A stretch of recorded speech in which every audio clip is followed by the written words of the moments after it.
The only real life nation you could almost consider pirates would be the Dutch. I mean, they've done some crazy stuff, like sailing up the Thames and shelling London just because they could. The attack on Chatham. It's a real thing, it happened. Like, how brazen is that? Sailing up the Thames to shell the capital. And the last time England was successfully invaded was by the Dutch. The glorious revolution. It wasn't a revolution, it was an invasion. Foreign forces were landed.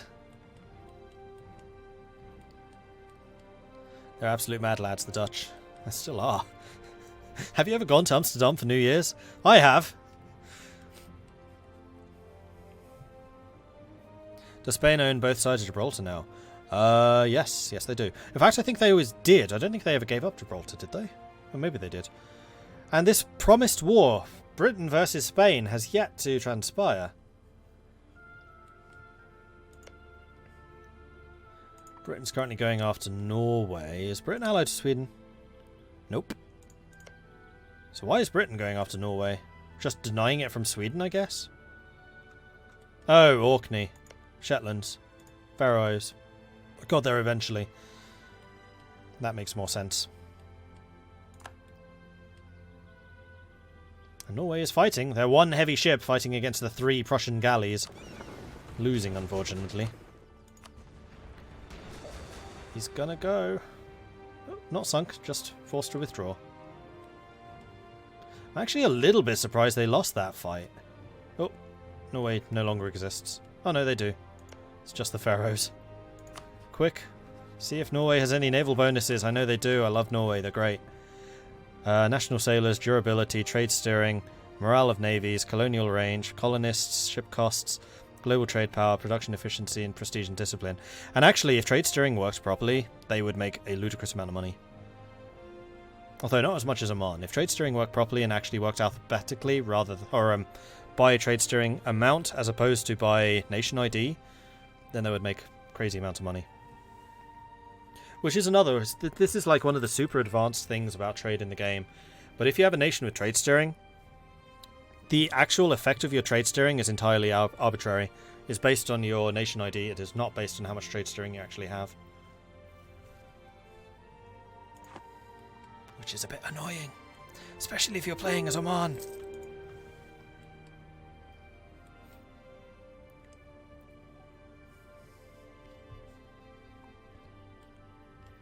Like the Russian mass assault infantry in EU4 is like what? They had a Swedish Prussian style under Catherine. And Peter, I believe. Peter was a great admirer of the Prussian military method and reformed Russia's army based on the Prussian style.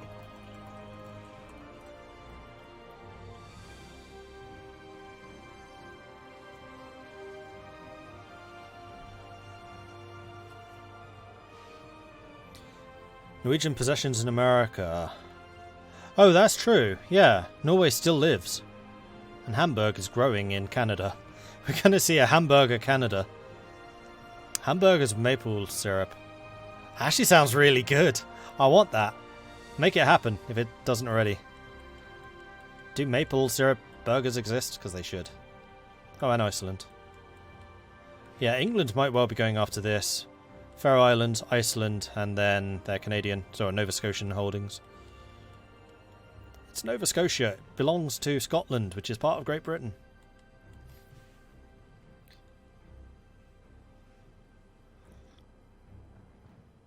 And I only realised that when I played as Scotland and my colony was called Nova Scotia. I was like, oh, New Scotland, of course. It was just such a clicking moment. It was like, huh. Never realised that. So Hindustan still beating up Pasai. That is a large Hindustan navy. Mostly just a transport fleet. Let's actually take a look at the naval strength right now. I'm curious. Because Hindustan has a massive naval potential, but they don't often actually build up to it. Yeah, they've only got 5 heavies. Right now, probably the most scary fleet would be the British. Unsurprisingly. Spain has the highest potential, but they've just not been building them. Possibly because of sailor shortages. France also has a big potential, been doing mostly light ships for trade. Not very big transport capacity. Actually, Britain's transport capacity is lower than I thought it would be. What's their force limit? Because as Britain, I usually try to maintain as many transports as I have troops. Or at least half as many transports as I have troops. 72. My transport fleet will usually transport one stack if I have to do it by stacks. Blue Flames! Finally! So we have got the Tunisian conquest of Alexandria. The dagger in the back gets stabbed in even deeper. We got the Mamluks, Delhi, Hindustan versus Tunis and Andalusia, and the Papal States. Interesting choice. So the Mamluks immediately going to try and retake some of their territories from the Tunisians. Are any of the forts upgraded? These are level 4s, which are going to make them a bit of a pain to conquer. That's also a level 4. Tunis, Andalusia, Papal States, Delhi, Mamluks, Hindustan. Those are all of the players in this fight. So this is very much going to be an attack from North Africa. Troops from India will need to make their way over into the Mamluks. Ajam have hired their troops out as condottieri to the Mamluks. Ajam not join? Oh, they have a truce. They said no. Why would they say no? It's not the Ottomans who attacked.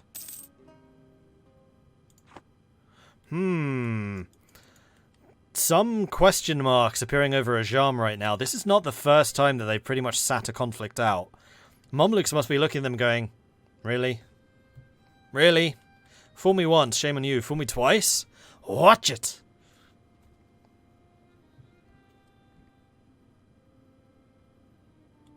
Catherine's husband drove his people nuts because the minute he came to power, he peaced out with Prussia and began to help them. Yes, I know. Reading about Frederick the Great's exploits and how Russia peaced out because of that. It's kind of interesting. Which was the 7 Years' War? 9 Years' War? It's one of those. It was the big one. It was the one, like the first one that can really be considered a world war. Because you had the Brits fighting the French in Canada and America. You had the Brits fighting the Spanish and the French in India. You had all of the fighting in Germany. Russia. World War Zero, yeah. The only area which I think was not involved was probably Japan. Like Far East.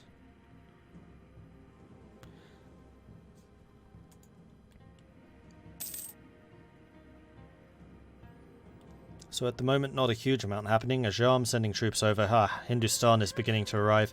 I'm going to be watching Hindustan's exploits with interest here. See exactly how effective they are.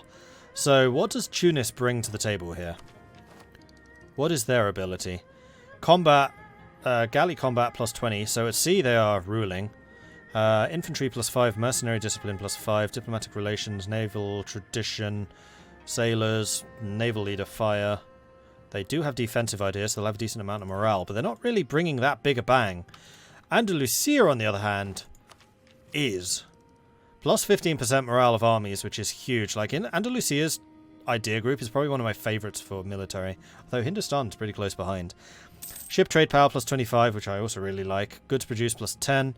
This is the big one. Fire damage received minus 15% is going to be such a big deal late game. Vassal force limit contribution plus 100. I never use vassals. Tolerance to heathens plus 3. Idea cost minus 10. Monthly piety minus 0.1. National manpower modifier means they can maintain their armies for longer. Core creation cost. A free colonist. And then fort defense plus 10. Minus 25% maintenance on borders with a rival. Plus they have defensive and quality ideas. Although quality they haven't actually started, so just defensive really. Meanwhile, the siege on Alexandria is almost done. The siege on Algarbia barely even started. They do have defensive edict. And what is their defensiveness here? 89% defensiveness. Controlled by the nobility, defensive edict, defensive mentality, Hassan Hakini giving even more fort defense. And then plus 1.8 power projection. Crikey. Oh, here we go. Hindustan. Oh, no. Hindustan was thinking about moving into Alexandria there, but doesn't seem to be supported by the Mamluks at all. And they are then backing off again. They do have a 3-5-4-1 general, facing off against a 253. So they do have the better... No, they have equal shock. 5 shock each. And I think this is primarily because the Mamelukes were not going to advance because they're too busy sieging, which might well be a mistake. This is the kind of fortification I like to see, by the way.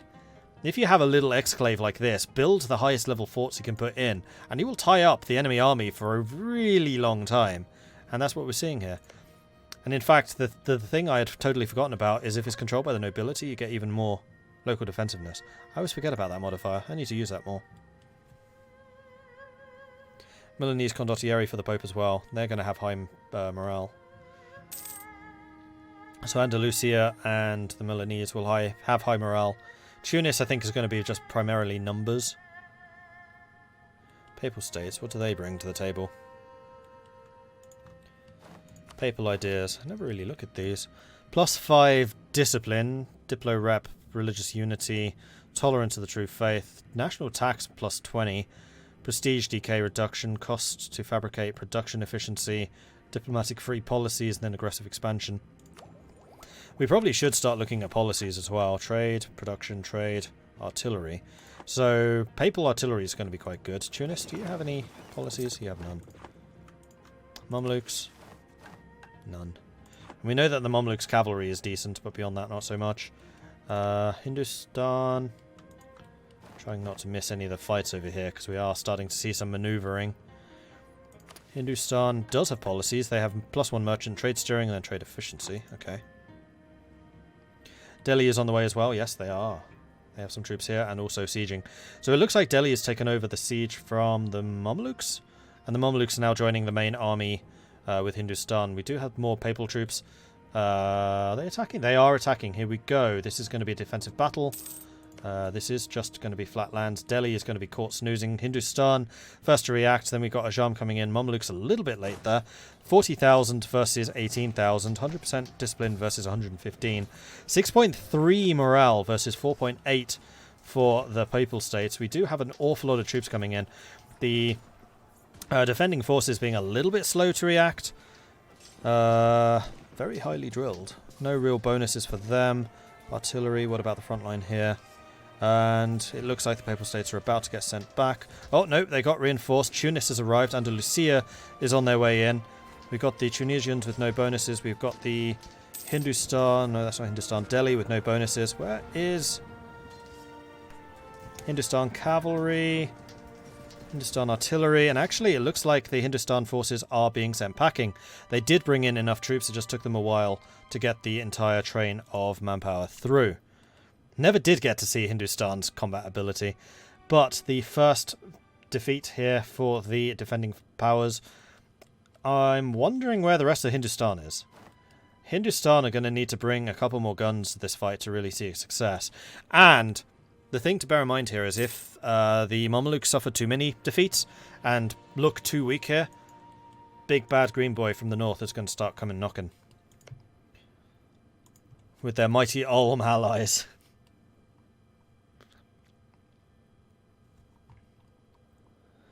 And yeah, Alexandria has now fallen, so they are going to be getting ticking war score against them because the Conquest CB is for Alexandria. Bukhara is going to start falling. They have actually taken my advice and built up a bunch of forts here on the borders just to try and buy themselves more time. That's a level 2, level 6. Oh no, that's something from level 2. So the Mamluks haven't really built as many high-level forts as they need. These 3 are going to fall relatively quickly. Al-Suez is a level 4, which is going to be a bit better. They have invested in some more forts on the borders with the Ottomans, but again, they're all relatively low level. Although they are in the mountains, which are always going to be a pain to fight over. But that's going to be relying on having good troops. We are seeing a larger stack of Hindustan here, and Hindustan themselves will be able to do some damage. We've got Ottomans just watching, hanging out. Definitely nothing suspicious about this. Not really paying any attention to the losses being incurred by either side. Absolutely none. Are we seeing Ottoman troops marching to the borders? We are seeing morale being raised. We've got some Swedish troops employed by the Pope coming in as well. So lots of money being potentially flexed here. Or else diplomatic favours being called in. Quite a few resources being expended for Tunis going after the Mamluks. Trying to become one of the major African powers. This feels like it's expanded. Russia's fighting.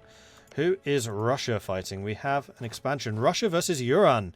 Just Russia. No Ottomans. Yuan, Japan, Kazakh, Philippines. This is the Russian Crusade against Yuan. So this is a war that Russia has declared. Where are their troops right now? Russian forces here on the borders of Kazakh. They're not actually moving in. Yuan's forces mostly in the south dealing with Ming.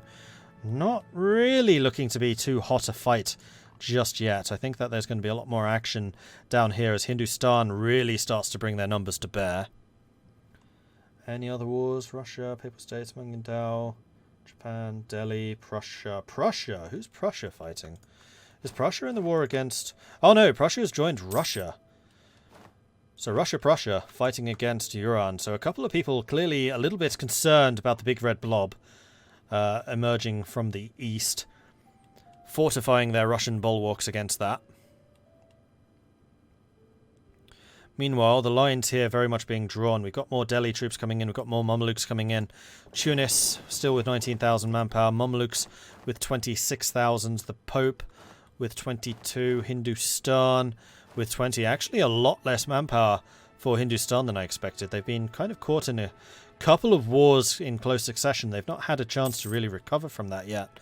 But then again, the quality of Hindustan is really going to tell. And actually, I suspect that the deciding factor for the Tunisian side is going to be Andalusia with their 28,000 manpower.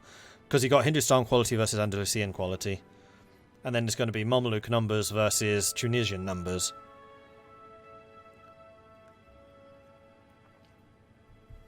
He did reform the Finnish army before the error codes. Yeah, sorry that you were having problems with that, Mean Wolf.